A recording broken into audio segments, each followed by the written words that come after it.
أسمو وأجتاز السماء جلالا، فأزيد أسراب الغيوم جمالا، وألون الدنيا بأجمل بسمة، وأكون للخير العميم مثالا.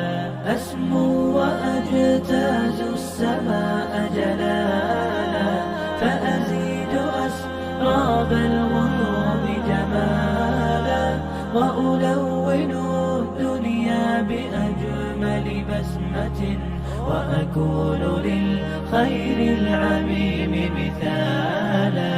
وأراقب الرحمن جل جلاله، وتقدست أسماؤه وتعالى،